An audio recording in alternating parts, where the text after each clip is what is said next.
की पहचान। राज और समीर बचपन के सबसे अच्छे दोस्त थे। दोनों एक ही गांव में रहते थे, साथ स्कूल जाते, साथ खेलते और हर खुशी दुख में एक दूसरे का साथ निभाते। गांव में हर कोई उनकी दोस्ती की मिसाल देता था। राज एक गरीब किसान का बेटा था, लेकिन मेहनती और ईमानदार। वहीं समीर एक अमीर परिवार से था, मगर उसे अपने पैसे का जरा भी घमंड नहीं था। दोनों की दोस्ती इतनी गहरी थी कि लोग कहते, अगर सच्ची दोस्ती देखनी हो तो राज और समीर को देखो। लेकिन एक दिन उनकी दोस्ती की सबसे कठिन परीक्षा आई। गलतफहमी और दूरियां। समय बीतता गया और दोनों बड़े हो गए। स्कूल खत्म होने के बाद समीर पढ़ाई के लिए शहर चला गया, जबकि राज गांव में ही अपने पिता के साथ खेतों में काम करने लगा। शहर की चकाचौंध में समीर नए दोस्त बना रहा था और धीरे धीरे राज से उसकी बातें कम होने लगीं। राज हर दिन समीर का इंतजार करता, लेकिन समीर की ओर से कोई खबर नहीं आती। गांव के कुछ लोग राज को चिढ़ाने लगे। देखा, पैसा और ऊंची पढ़ाई मिलते ही समीर तुझे भूल गया। राज को यकीन नहीं हुआ। उसने सोचा समीर ऐसा नहीं कर सकता, कहीं वह किसी परेशानी में तो नहीं। लेकिन जब महीनों बीत गए और समीर का कोई पत्र नहीं आया तो राज के मन में भी शक बैठने लगा।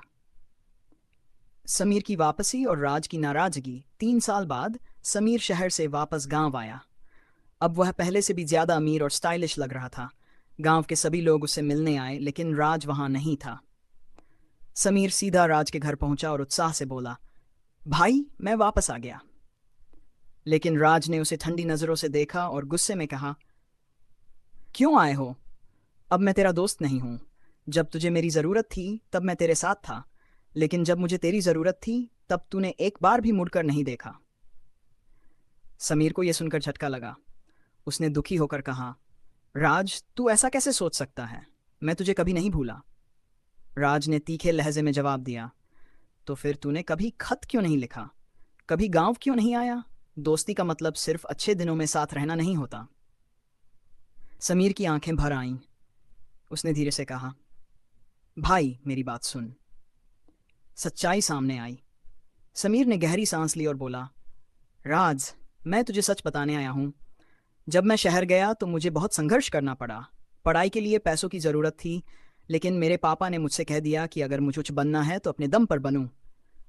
मैंने दिन रात मेहनत की, छोटे मोटे काम किए और किसी तरह अपनी पढ़ाई पूरी की। मैं तुझसे मदद मांगना चाहता था, लेकिन मुझे लगा कि तू खुद मुश्किल में है। इसीलिए मैंने तुझसे दूरी बना ली ताकि तुझे बोझ ना लगे। राज ये सुनकर चौंक गया। उसे एहसास हुआ कि उसने अपने सबसे अच्छे दोस्त पर शक करके कितनी बड़ी गलती कर दी। उसकी आंखों में आंसू आ गए। वह समीर के गले लगकर बोला, मुझे माफ कर दे भाई, मैंने बिना सोचे समझे तुझ पर शक कर लिया।